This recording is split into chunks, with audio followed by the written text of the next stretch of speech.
Jean-Marc Dejanet came to Australia in early 2000s to teach me about cosmic. And Pekka Fasalis, sitting in the front row here, came to Australia also in the early 2000s to teach me about scope management. And these people were already considered experts in the industry, even in the early 2000s. So there's an enormous wealth of experience here today and tomorrow that you're going to be hearing from. Okay, I'd like to thank Francisco for doing an amazing job putting on this conference for today and tomorrow. It's my first time to Mexico, so I'm quite excited about that. And I'll just talk a little bit about ISBSG. It's a mouthful, International Software Benchmarking Standards Group. And please excuse me if I throw in a bit of slang, because I am Australian. And we shorten that to ice bags. So I will often just say ice bags instead of ISBSG throughout the presentation. And it's quite common to hear that throughout the industry. So the important thing about ice bags is it's an open database, which means you get all of the projects and you can look at each individual project and decide if that's a project that you want to be including in your comparison, whatever you're doing with that information, whether you're using it for benchmarking, whether you're using it for estimating, whatever. That's the important thing, that you can actually see the details of that project and every single project and decide whether you think, yep, that's something that I really think is a real project, or no, I think that's rubbish and I will exclude it. Okay, just a bit of a disclaimer that I am no statistics expert. I know a little bit about statistics, but really the way I'm using this information is more from what I consider just a common sense approach.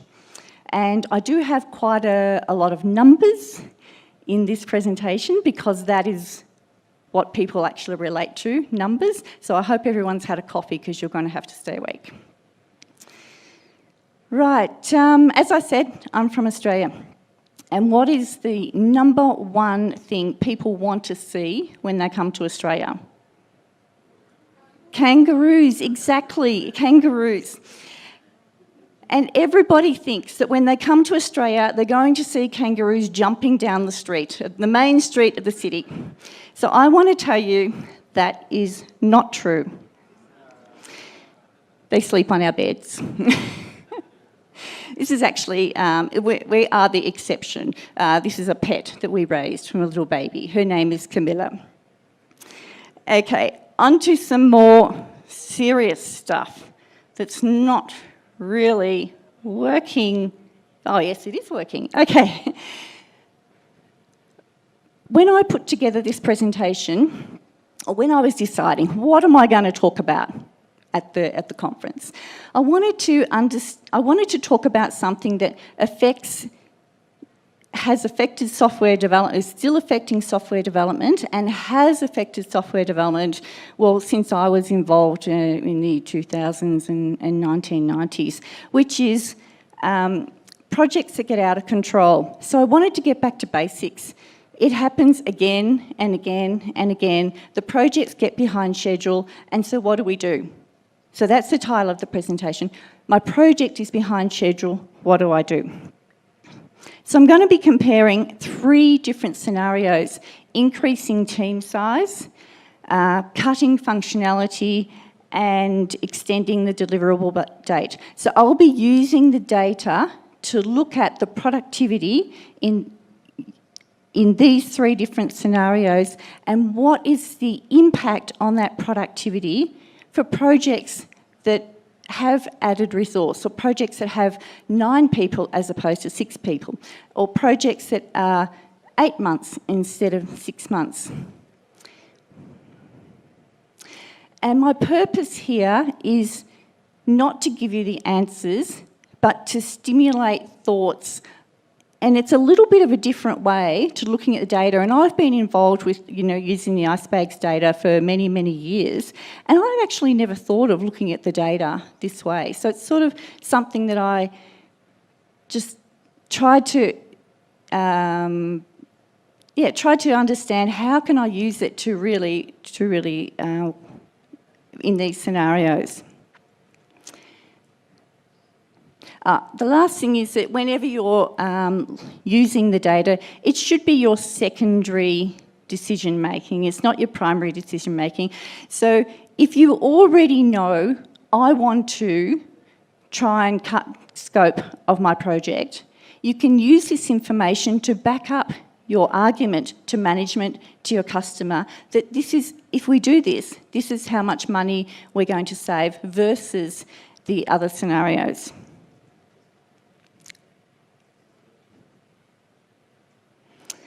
Okay, as I mentioned already, we're going to look at these three scenarios: increasing team size, reducing the functionality and extending the deliverable date.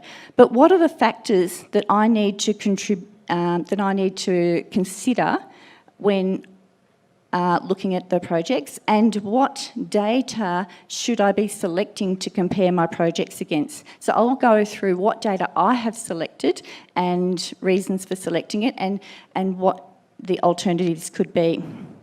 So just look at the different attributes that affect productivity. The obvious things are team size, project size, new technology, the experience level of your staff, new application domains, new methodologies, and deadline impossible from the start. We've all been in the situation where it's been sold. The project has been sold by someone else, and you know that's not going to happen. And really, it's all about the people know it's not going to happen, so it isn't going to happen because you know it's not going to happen from the start. So there are other things that are difficult to measure. Team cohesion, and really that comes from the project manager and the team leader. If they develop a really good culture within the team, then the team is more likely to help each other in times of difficulty. It's how a team really works well together. So that's something that's quite difficult to measure. World events, how they affect productivity. For example, I know, I'm sure everybody knows what they were doing the day 9/11 happened and where they were and when they found out. And I went to work, and I happened to be on the 28th floor in a corner with windows all around. I did nothing that day. I spent the whole day looking out the window, looking for aeroplanes. So this is a world event that happened somewhere else entirely in the world, but it affected our productivity because I did nothing that day. And there was a lot of talk about the thing. So world events affect productivity. The seasons, so we don't, collect. Was this project mainly developed during the winter season when everyone had colds and flus? And yes, if there is sick leave involved, that doesn't contribute to the actual effort of the productivity, but often people do come to work and soldier on, even though they just sit there and get through the day. So the seasons of when the project is developed do affect productivity. If we have an uncooperative customer that just makes everything difficult for us, then obviously that's going to affect. And the company culture, which is sort of a little bit the same as the team cohesion, the company culture will affect productivity, especially if stuff's happening and we've all been through situations where there's lots and lots of retrenchments. The company culture is terrible, and everybody's just looking over their shoulder waiting for when they're going to get tapped on the shoulder.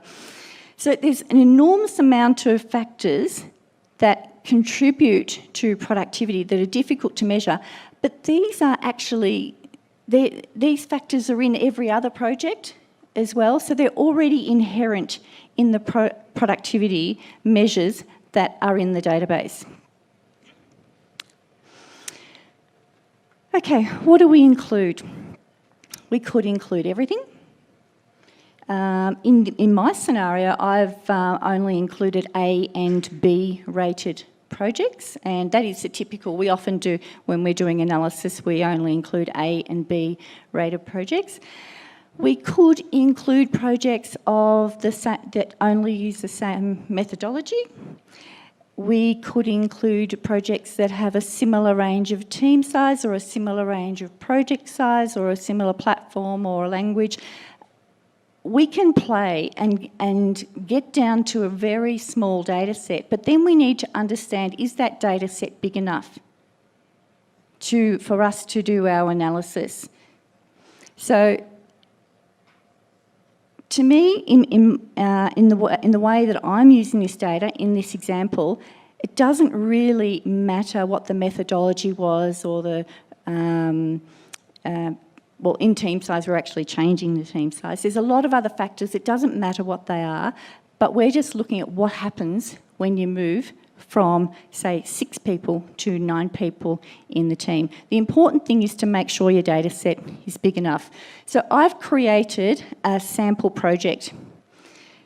700 function points, 6 people, 7 months, and I've detailed how many days in the month there for those that want to do all the calculations later. $100 an hour, just make things simple, $100 an hour. So my total cost for my project is $660,000, and my hours per function point is 9.4.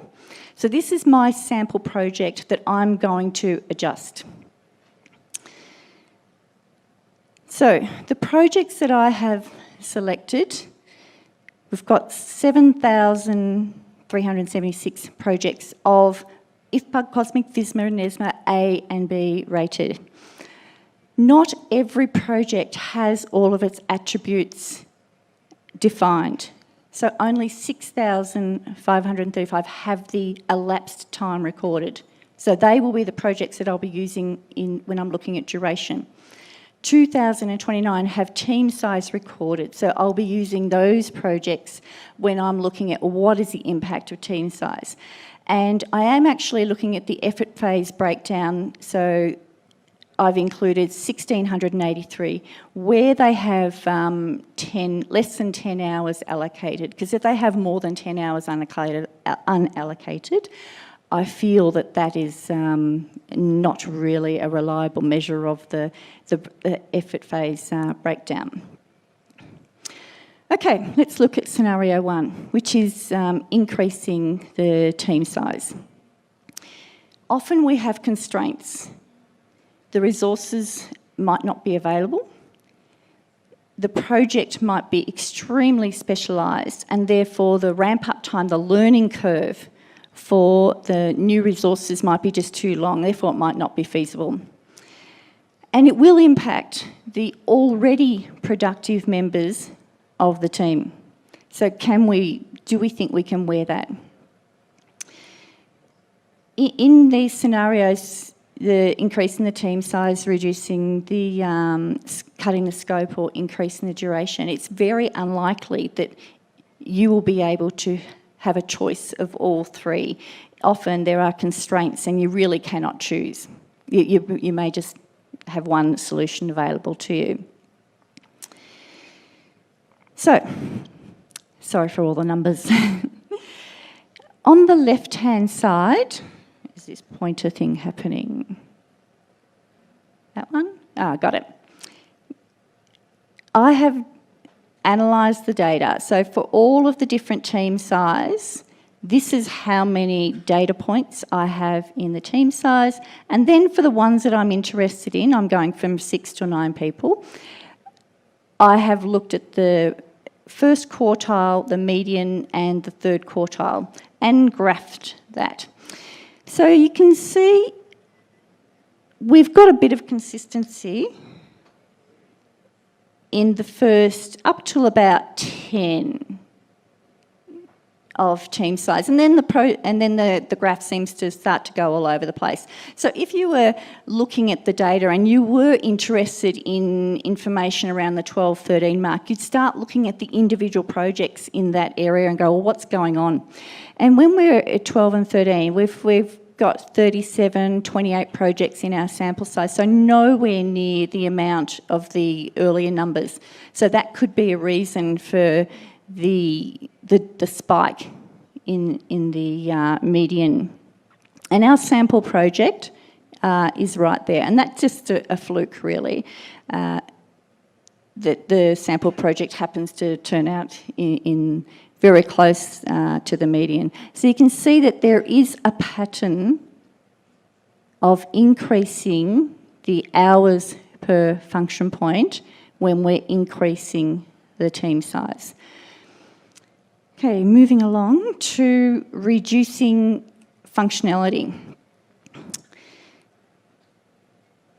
When we're doing our software development, often there's a core of functionality that has to be developed, and this could be it could be the situation that core, to develop that core of functionality involves 80-90% of the effort. Therefore, reducing that functionality is really not going to be an option.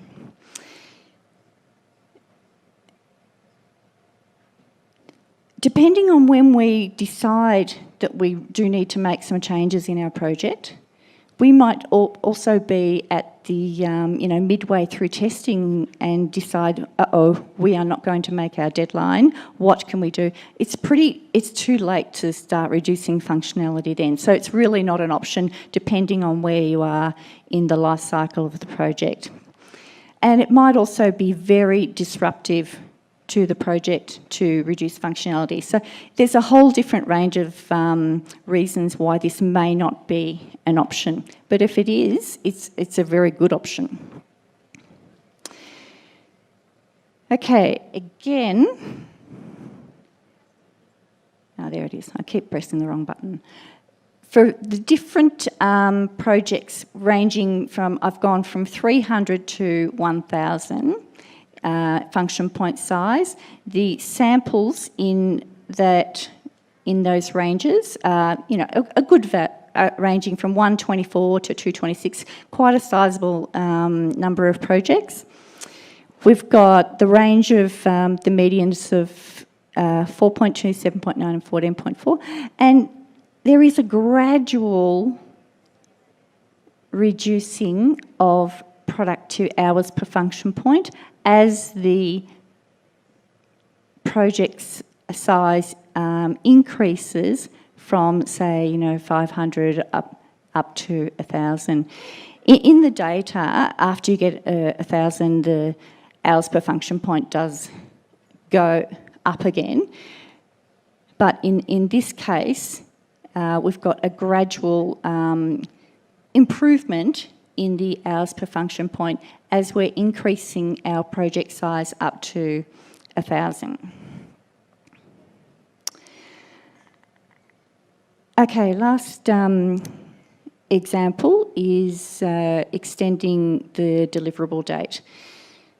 And it really depends on your project, the customer. When does the customer really want it? Is it a business critical system that really has to be in by a specific date? It could be a government regulation that things have to be done in time when this government is changing the rules.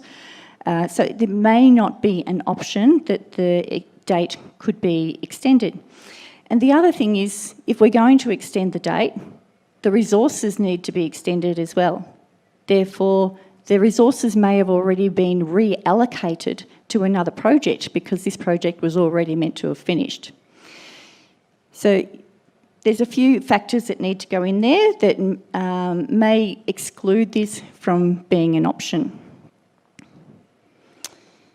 Okay, so for duration, we're going in, back.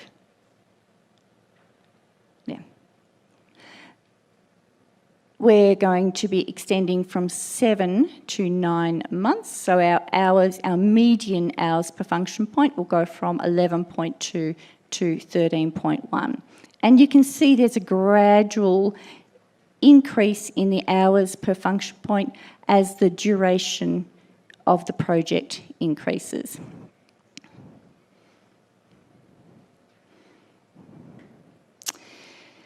I mentioned before that, if you decide to do something because your project is behind schedule during, midway through the testing phase, then the impact of your changes are going to be very minimal. In my scenario, we've just finished design.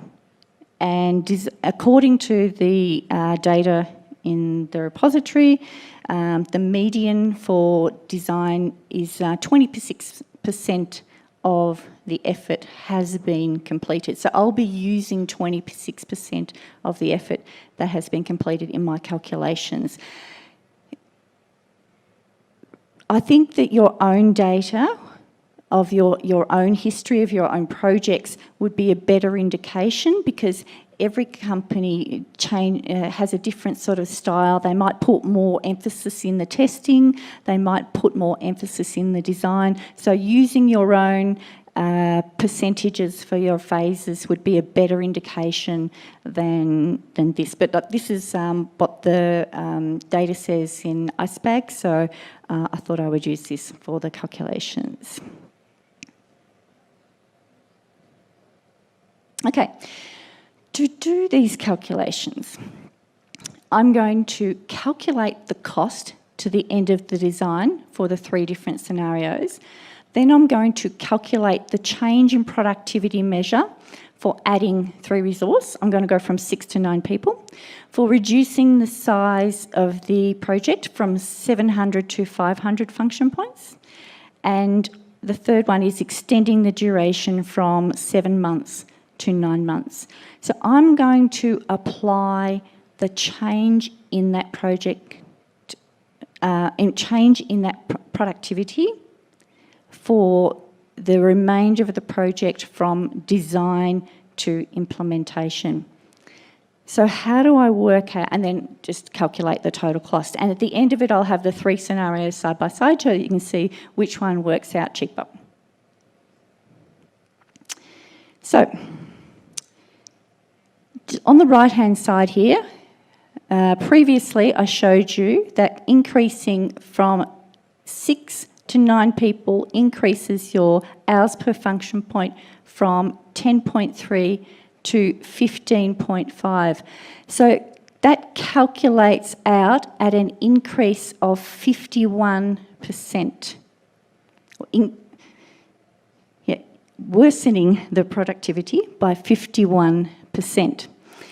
So our project had an hours per function point of 9.4, and I am going to increase that by 51% to arrive at our new productivity rate of 14.2.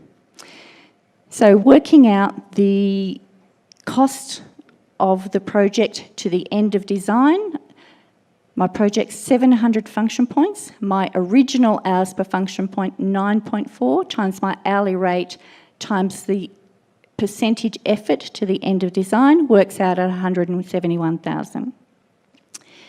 When I apply my new productivity rate of 14.2 for the remainder of the effort, 74%, that's my cost for the remainder of that project, 735,560, and the total cost is 906,640,000.